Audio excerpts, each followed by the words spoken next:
Bologne, la Savante, la Grasse et la Rouge.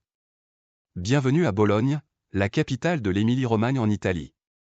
Surnommée la Dota pour son université, la Grassa pour sa gastronomie, et la Rossa pour ses briques rouges et ses idées progressistes, Bologne est une ville millénaire qui a traversé les âges avec élégance. Plongeons ensemble dans son passé riche et varié. L'histoire de Bologne remonte à plus de 3000 ans. Dès le 9e siècle avant notre ère, la région est habitée par les Villanoviens, une culture pré-étrusque connue pour ses urnes funéraires et ses villages fortifiés.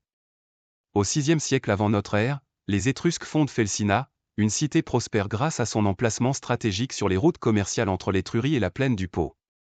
En 189 avant notre ère, les Romains conquièrent la ville et la rebaptisent Bononia. Elle devient une colonie importante avec un théâtre, des thermes et un aqueduc. Sous l'Empire romain, Bononia prospère, mais après la chute de Rome en 476, elle subit les invasions barbares, Visigoths, Goths et Lombards se succèdent, marquant une période de déclin. Au Moyen Âge, Bologne renaît.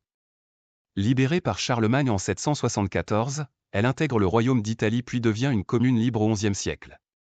C'est en 1088 que naît son joyau, l'Université de Bologne, la plus ancienne du monde occidental en fonctionnement continu. Fondée par des étudiants pour étudier le droit romain, elle attire des érudits de toute l'Europe, comme Irnerius, et forme des figures comme Dante ou Pétrarque. La ville connaît une croissance explosive, rejoignant la Ligue lombarde contre l'empereur Frédéric Barberousse en 1167. Mais elle est aussi déchirée par les luttes entre Guelfes, soutien du pape, et Gibelins, soutien de l'empereur. Au XIIe et XIIIe siècle, Bologne devient le Manhattan du Moyen Âge avec plus de 180 tours, symbole de pouvoir des familles nobles. Les plus célèbres, les deux tours, Asinelli et Garisenda, culminent à près de 100 mètres épanches. Ces structures défensives reflètent les rivalités internes. En 1256, Bologne abolit le servage, une avancée sociale rare pour l'époque. Mais les conflits persistent jusqu'à la domination des Bentivoglio à la Renaissance.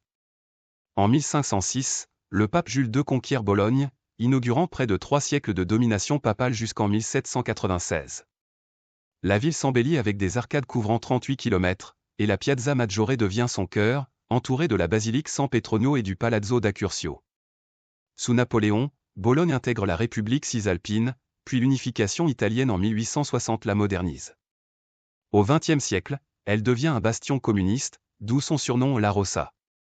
Aujourd'hui, Bologne est une ville dynamique, mêlant patrimoine et innovation. Bologne, avec ses arcs, ses tours, et son esprit universitaire, reste un témoignage vivant de l'histoire italienne. Merci d'avoir voyagé avec nous. Abonnez-vous pour plus d'histoires italiennes.